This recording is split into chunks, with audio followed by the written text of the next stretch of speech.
কেমন আছেন? জি, আপনার পরিচয়টা দেন আমাকে। আমি বংশা থানা কৃষক দলের সভাপতি বর্তমানে আছি। আমার ওয়ার্ডে 5টা ওয়ার্ড আছে থানায়। এই 5টা ওয়ার্ড নিয়ে আমি কাজ করছি বর্তমানে, ইনশাআল্লাহ আগামীতে কাজ করব। তো আলহামদুলিল্লাহ গতকাল আমাদের একটা রায় হয়েছে, ফেসিস হাসিনার বিরুদ্ধে একটা রায় দিয়েছে বর্তমান সরকার যারা আছে। আন্তর্জাতিক অপরাধ ট্রাইব্যুনাল যে রায় দিয়েছে, সেই রায়ে একটা মাত্র তার সাজা দিয়েছে, মৃত্যুদণ্ড একটা মাত্র রায় হয়েছে। এখনও তার অনেক মামলা বাকি আছে। তার একটা মামলা রায় হয়েছে মৃত্যুদণ্ড। আলহামদুলিল্লাহ আমরা সবাই রায়ে সন্তুষ্ট প্রকাশ করছি। আমরা চাবো যে অতি দ্রুত এই রায় বাস্তবায়িত হোক। সে যে বিদেশে বন্দী আছে সেখান থেকে এনে এই রায় কার্যকর করা হোক।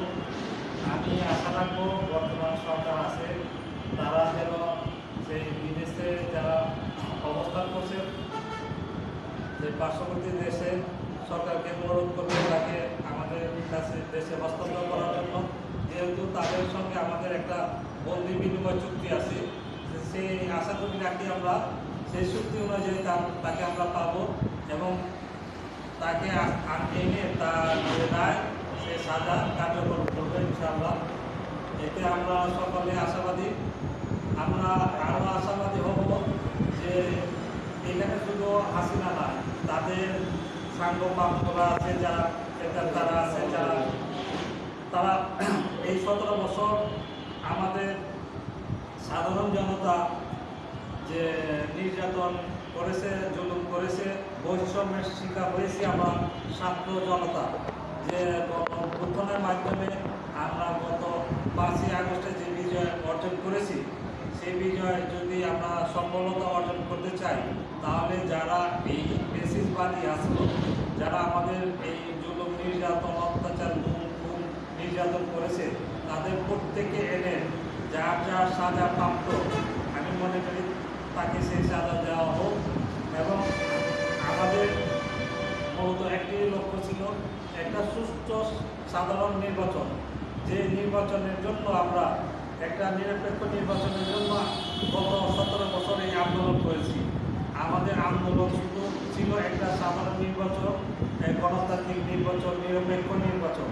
আমরা কখনো ক্ষমতায় যাওয়ার জন্য নির্বাচন করার জন্য চাইনি। আমরা চাচ্ছি একটা নির্বাচন।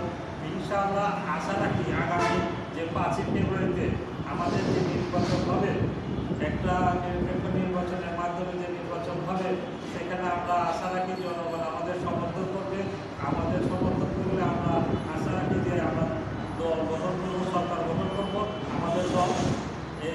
এই বলে আমি এখানে আমাদের আরেকটা বিষয় হলো কি, আপনাদের ভারপ্রাপ্ত চেয়ারম্যান আপনাদের নেতা কর্মীদেরকে মানে সজাগ এবং শান্ত থাকতে বলছে এবং গিয়া সম্পূর্ণ আপনাদের দায়িত্বের উপর বলছে নির্বাহী করেন, পর্যবেক্ষণ করেন। এই সম্বন্ধে কিছু বলেন। আমি ধন্যবাদ জানাতে চাই আমাদের অ্যাক্টিভ চেয়ারম্যান তারেক রহমানকে। তিনি খুব বিচক্ষণতার মাধ্যমে আমাদেরকে কর্মীদেরকে যেভাবে শান্ত রেখেছেন, উত্তেজিত ও শৃঙ্খল না হওয়ার জন্য। এই দেখেন তারা যে লকডাউন শাটডাউন নামে যে আবুল তাবুল ডাউন দিয়েছে, তাদের ব্রেক ডাউন হয়ে গেছে, কিন্তু আমাদের অ্যাক্টিভ চেয়ারম্যান বলছে তোমরা শান্ত থাকো, তোমরা নিজ নিজ অবস্থানে থাকো।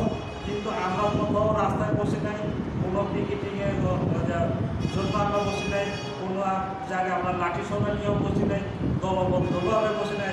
আমরা যার যার ক্লাবে আমরা অবস্থান করেছি। আমাদের চেয়ারম্যান এই বিচক্ষণতার জন্য আমি তাকে ধন্যবাদ জানাই।